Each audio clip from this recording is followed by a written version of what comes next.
Appreciate y'all for pulling up. I'm your host, Gabbo, so we back with another video by microphone, man. We got Brandon Aiyuk continues to embarrass himself. Now, Brandon Aiyuk is a star receiver on the 49ers. This might have something to do with the contract situation going on. I know this dude is trying to be one of the highest paid wide receivers in the league. Whether he deserves it, it's up for debate. But I can't think of anything else outside of that. I thought they situated the contract situation with the 49ers, but nonetheless, we're going to get right into it. As much as I love the guy, I thought it was done. Does not and should not get the 35 that Justin Jefferson got. I'm on follow somebody. You clearly want it to be a headline. What happened, bro? They said they don't want me back. So Brandon Aiyuk continues to play aggressive games with the San Francisco 49ers, and while in the earlier part of the offseason I thought it was more likely Aiyuk could get traded, now we're getting to a point where it's very, very complicated. You see, in the middle of March, it's very easy for players to get traded. Teams are still trying to construct their rosters, and it's before the NFL draft, so you can typically come up with a plan B whenever you want to replace that wide receiver. But now we're in the middle of June, and teams are starting OTAs and mandatory minicamp. There's a huge question as to what the San Francisco 49ers are going to do with Aiyuk. So before we get to the content, we're giving away copies of College Baseball 25. All you have to do to be entered is follow me on Instagram or Twitter. We're going to be giving away copies. That game better not be trash, yo. Now that we get all that out of the way. Oh, that promoting for NCAA. First game in like 10 years, EA. We'll see how y'all do. What's going on, everybody? Brandon Aiyuk was extremely aggressive. I mean, the moment they lost the Super Bowl, you saw Brandon Aiyuk crying.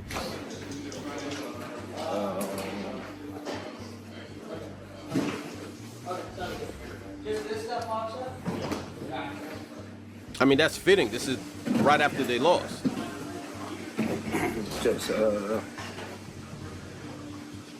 He got a camera in his face. Came in to work to be champions every single day. That's all I got. Thanks, man. This is further compounded by the fact that Brandon Aiyuk was extremely cryptic after the Super Bowl loss. Is your hope to remain at 49ers moving forward? And then a few days later, his girlfriend made sure that everybody knew that they might not be there anymore. Okay, this might have been the last day we touched foot on Levi Stadium, me and Braylon, because we might not be out here next season. And even his best friend made sure everybody knew that Brandon Aiyuk might be out of there on Instagram, saying this is the exact reason why we're leaving San Francisco. Thank you 49ers for drafting my brother. We are forever grateful. BA to Vegas. Then also calling out Kyle Shanahan and Brock Purdy. Why does your all-pro 1,300-yard receiver have 3 catches in the Super Bowl? And typically the player in question would come out and say, hey, this is just what my inner circle's saying. It's not what I'm saying. But Brandon Aiyuk started the fire by posting this to his Instagram. That's one thing I learned from watching Undisputed, especially when it comes to like celebrities and their relatives. Bro, your relatives will not make such a public statement like that if that's not the conversation that you have regularly with them. Like, you know what I mean? They're not just gonna put something out there without feeling comfortable enough with you to put it out there. So although it's not Brandon Aiyuk's Twitter or IG post, you green-lighted this. Like, stop. After the 49ers Super Bowl loss. Don't forget what got you there. And you would think that would be it, but it would get more and more intense. I didn't even know he was doing all this. I mean, in late March, John Lynch said that the 49ers are actively talking with Brandon Aiyuk, and there hasn't been trade discussions. All those reports are not accurate. He said the team would be okay with Aiyuk playing on the 5th-year option. Brandon Aiyuk then posted this to his story saying, money talks, bullshit walks. And the rest of this isn't stuff that isn't any new to us, guys. Brandon Aiyuk would then unfollow his team on social media, and there was a huge question of what was to happen with Brandon Aiyuk. And without Brandon Aiyuk even doing anything, things got significantly more intense over the past couple of weeks. And how could it not be? I mean, Amon-Ra St. Brown got a huge contract extension from the Detroit Lions, making him the highest paid wide receiver in the NFL. Very shortly after that, AJ Brown got a contract extension from the Philadelphia Eagles, making him the highest paid wide receiver in the NFL. The arms race was officially on, with Brandon Aiyuk's contract also expiring, Justin Jefferson being the undisputed best wide receiver in the league that wanted a new contract as well, and CeeDee Lamb wanting a new contract. The Bengals could have really beat out other teams if they signed either T. Higgins or Jamar Chase, so the question was who was going to get paid next. Well, it was Justin Jefferson, who would reset the wide receiver market at $35 million a year annually. Meanwhile, Brandon Aiyuk didn't have a brand new contract, and things... Yo, I'll keep it a bean. Brandon Aiyuk is nice. You know what I'm saying? Like, he's better than I thought he was going to be. Like, because originally I had Debo being the star #1 receiver for the 49ers, but then Brandon Aiyuk developed, got better, and really put up some all-pro numbers this year. Like, what, 1,300 yards and plethora of touchdowns. He good, bro. I ain't gonna front, though, but the way he moving, you not Chase. You're not Hill. Motherfucker, you barely Debo. So, I don't get this ego trip. You know what I'm saying? Like you good. But you may be, if there's a top 10, Brandon Aiyuk is probably 10. I'm just going to keep it a bean. He good, though. He good. But he's probably 10. Maybe. And I think I'm being nice. So, all this extra diva shit, I don't get it, bro. I really don't get it. Way more complicated for the San Francisco 49ers. You see, in previous videos, I made sure to emphasize that Brandon Aiyuk isn't just your typical wide receiver. He's not as replaceable as you think. Not only is this guy one of the most statistically dominant wide receivers in the NFL and has been improving as a wide receiver each and every year. I mean, going from top 5 is crazy. Receiving yards in his rookie season to 826 in his sophomore season to 1,015 in his third season to 1,342 this past season, coming down with 25 touchdowns throughout his career so far. But on top of this, Brandon Aiyuk is one of the best run-blocking wide receivers in the entire NFL, and it's very difficult to replace Brandon Aiyuk. This is kind of one of the He's not top 5 of the San Francisco 49ers. Hold on. You got the big you got Jefferson, Tyreek, Chase off the board. You got CeeDee Lamb. You got AJ. And that's just freestyling. Aiyuk ain't top 5. Like, he's not a part of that clique. Come on, man. You have so many different ways that Kyle Shanahan's offense could beat you, and it's one of the most versatile offenses in the entire You barely NFL. St. Brown. I mean, it could be a Debo Samuel jet sweep. It could be a fake. They could send Debo Samuel into motion and hand the ball off to Christian McCaffrey. Meanwhile, you have Brandon Aiyuk and George Kittle, who are both great receivers, but also pretty good run blockers. And that opens up the play action for Brock Purdy. It's one of the most versatile offenses in the entire NFL, and therefore, their players have a significant amount of leverage. It's why they signed Christian McCaffrey to a 2-year, $38 million contract extension. It's why they extended Debo Samuel a couple years ago. Now, I did mention in my previous videos on this topic that it was very unlikely that the 49ers kept both Debo Samuel and Brandon Aiyuk, but recently the trend indicates otherwise. Philadelphia Eagles were able to retain Devontae Smith and AJ Brown. The Miami Dolphins were able to pay Jalen Waddle and Tyreek Hill, and they still have to pay Tua. The recent trends indicate that it's possible to keep your top 2 wide receivers. Whether or not this is the optimal strategy to build a Super Bowl contender is a completely different story. But after seeing this, Brandon Aiyuk decided to add fuel to the fire once again. But it's kind of difficult to determine who has more leverage in this situation. Regardless, Brandon Aiyuk really stoked the flames when he posted this video onto TikTok. In this video, he FaceTimes one of his college quarterbacks that happened to be the number 2 pick in this year's NFL draft, Jaden Daniels, and look at what he says to him. Oh, wow. They said they don't want me back. I swear.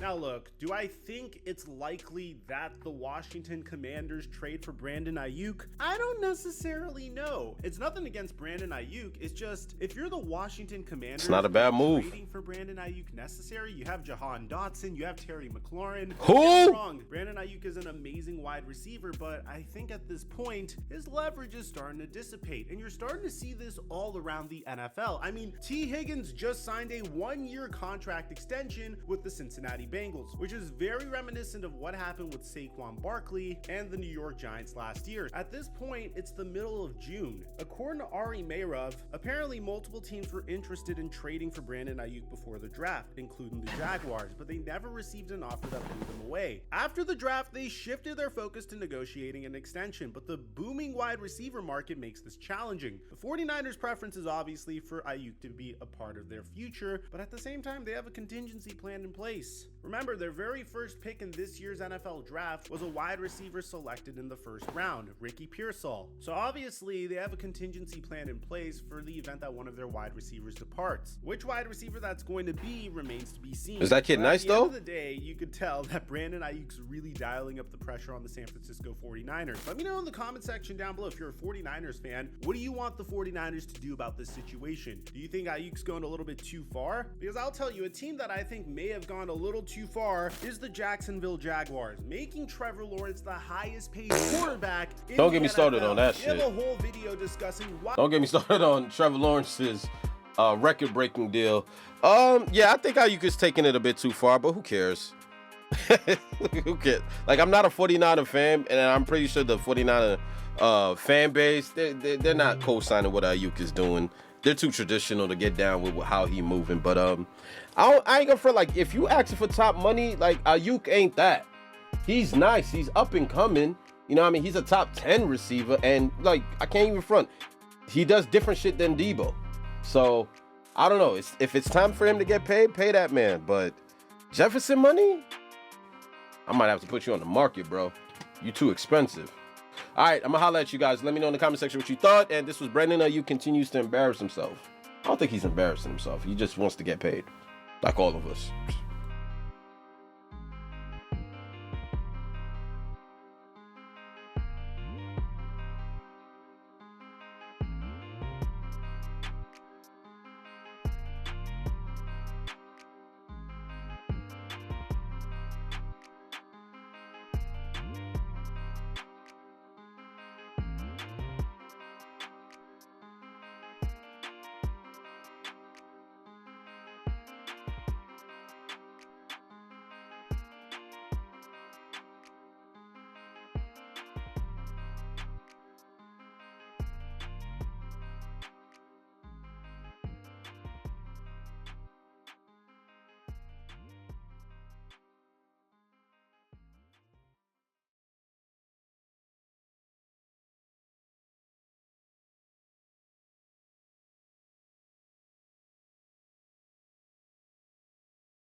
Bruh.